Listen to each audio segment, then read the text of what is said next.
alahas, magagarang sasakyan, limpak-limpak na pera at kasikatan na kinaiinggitan. Ngunit, paano kung ang simpleng pag-post nito sa social media ay maging mitya ng iyong buhay? Pop Smoke was shot and killed during an early morning break-in at a home in the Hollywood Hills. Ako nga pala si Cyberflex at ating siyasatin ang malagim na pagpaslang sa 20 years old fast rising superstar na merong bilyong-bilyong streams, Christian Dior, ang King of New York Drill I'm the king of New York, mellow. na si Pop Smoke. You cannot say pop and forget the smoke.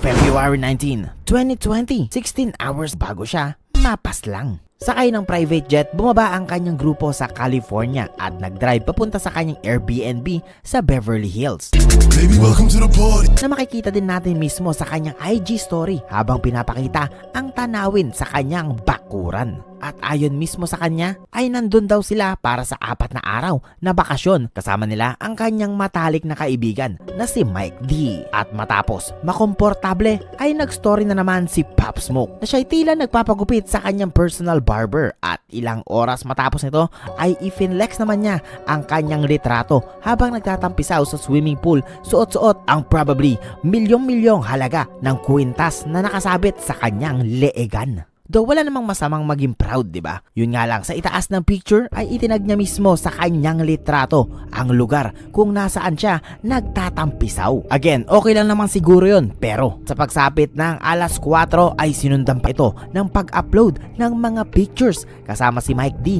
habang nasa magarang sasakyan at may hawak na limpak-limpak na salapi. Yun nga lang, sa isang picture na in-upload naman ng kanyang kaibigan ay nahagip ang huling 3 numero ng kanilang home address. Kumbaga, isang numero na lang ang kailangan mong hulaan, na again, mas mapapadali pa malaman lalo na't nakatag na naman ang kanilang lokasyon. Well, kung sa normal na tao nga, di ba, hindi mo talaga dapat basta-basta pinapaalam ang iyong address. Paano pa ang isang katulad niya na isang rap superstar, tapos yung style of posting pa niya is halos real time sa kagustuhan niyang i-update ang mga fans. Yun nga lang, ang hindi niya alam ay meron palang masasamang loob ang giyang na giyang at gigil na gigil sa bawat post niya at naghihintay lang na siya'y magkamali, na kanya na may sunod-sunod na ginawa. Dahil around 5 PM, nag-update uli siya habang nakasakay sa sasakyan at may hawak uli na salapi habang suot ang milyones na halaga muli ng alahas na isang Rolex na napapaligiran ng diamante. At kasalukuyang papunta naman siya nito sa isang mall para mag-shopping ng kanyang mga susuotin dahil sa nalalapit niyang Meet the Woo Tour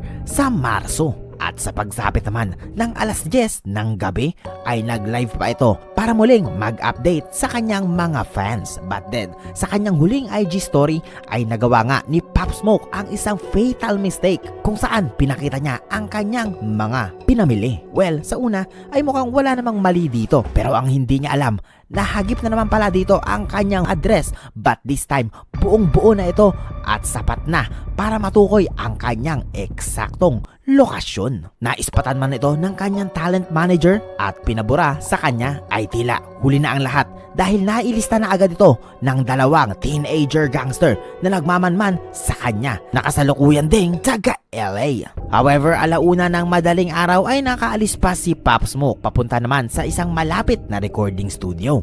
Ngunit habang gumagawa siya ng mga bagong kanta ay gumagawa na rin pala ng maitim na plano ang 2 teenager na gangster.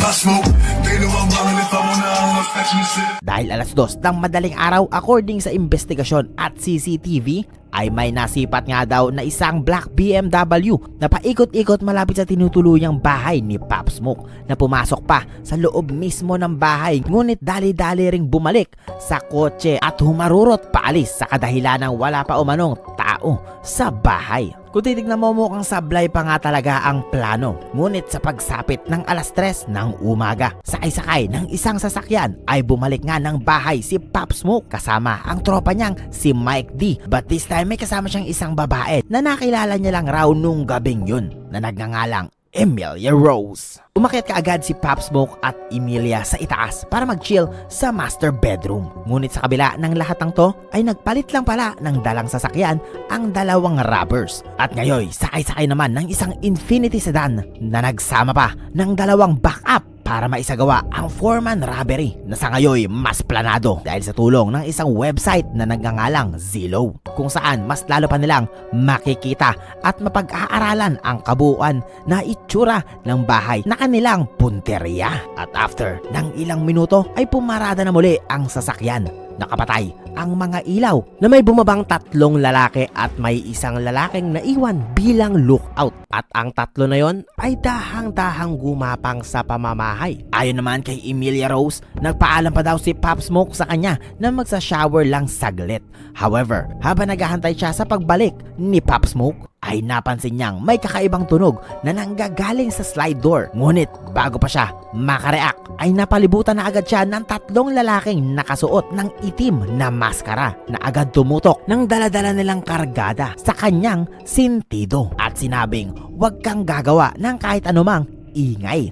Kasabay nito ang pagkuha sa kanyang cellphone at bag. Pagkatapos ay dali-dali namang tumakbo ang 3 papunta sa CR para kumprontahin si Pop Smoke. Ayon sa salaysay ni Emilia Rose, sinabihan daw ng mga magnanakaw na ibigay daw ni Pop Smoke ang kanyang relo. Sinunod naman daw ito ni Pop Smoke, ngunit nang makahanap ito ng pagkakataon ay sumugod niya si Pop Smoke para mangagaw ng armas, ngunit nagpambuno sila nito hanggang sa masampulan siya ng isang bira sa dibdib galing sa isang 15-year-old lamang na gangster. Sumigaw ng napakalakas si Emilia habang nasa sahig nga daw si Pop Smoke at tinatadyakan pa ng mga kawatan. Ganun pa man, sa mga huling minuto ng kanyang buhay ay nagawa pa daw nito tumayo para tumakas sana pababa ng hagdan, ngunit inabot pa rin siya nito ng 2 magkasunod na putok na sa kanyang likuran sumuot. Agad-agad naman nagpulasan ang mga magnanakaw habang maswerteng nakaligtas ang babae. At sa lakas ng sigaw niya at mga alingaw-ngaw ay nagising na nga ang kaibigan ni Pop Smoke na si Mike at dali-daling pumunta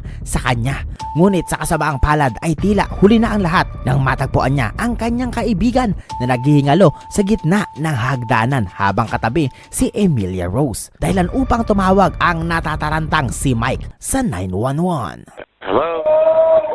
I'm gonna tell them to wait for LAPD. Dumating kaagad ang rescue, ngunit umabot man sa ospital at ginawa man ang lahat. Matapos ang isang oras ay idineklara ng wala si Pop Smoke. Now at 11, we're following breaking news. A rap star on the rise killed during a violent home invasion in the Hollywood Hills this morning.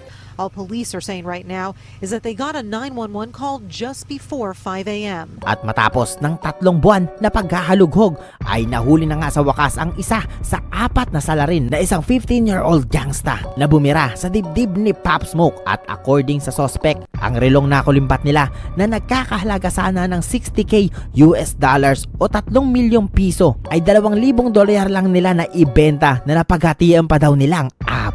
Grabe no, napakawalang kwenta lang nang nangyari. Kumbaga, sinayang lang nila yung buhay nila tapos nandamay pa sila ng ibang tao. However, hindi pinangalanan tong 15 anyos dahil minor pa nga daw. Pero buti na lang kahit papano napakanta nila upang ma-snitch yung 3 pa nitong kasama na sina Corey Walker, 19 years old, Jaquan Murphy, 21 years old, na napatawan ng pagkakakulong dahil sa mga kasong home invasion at pagpaslang. Na noong 2023 ay napabalitang pinaslang araw ang kanyang kapatid na pinaniniwala ang paggante ng mga kaibigan ni Pop Smoke. At yung pang-4 ay 17-year-old lang kaya hindi muli pinangalanan at kasalukuyang nasa juvenile kasama ang unang nahuli na nagturo sa kanila na 15-year-old suspect. At sa kabila ay idinaos naman sa Brooklyn ang pagkawala ni Pop Smoke na tila naging parada sa dami ng taong nakidalo.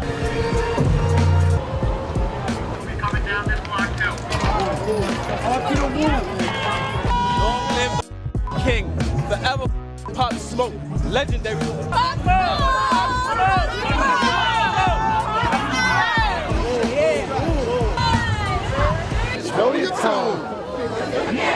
We love you, Pop Smoke. He's forever be a legend. Long live Pop Smoke. And for me, ang pinakamasakit na parte ay hindi dahil nawala siya ng nalaos Nawala siya ng pausbong pa lang. Kumbaga, ando na hawak niya na ang momentum habang daladala ang panibagong tunog para sa hip-hop. Pero sa loob ng isang bahay sa Hollywood Hills, napunit ang mga susunod na pahina ng isang 20-year-old superstar rapper na akala ng marami ay magsisimula pa lang ang kwento. Rest in peace, Pop Smoke. Isang tinig na maagang pinatid pero habang buhay nang maririnig. Pop Smoke.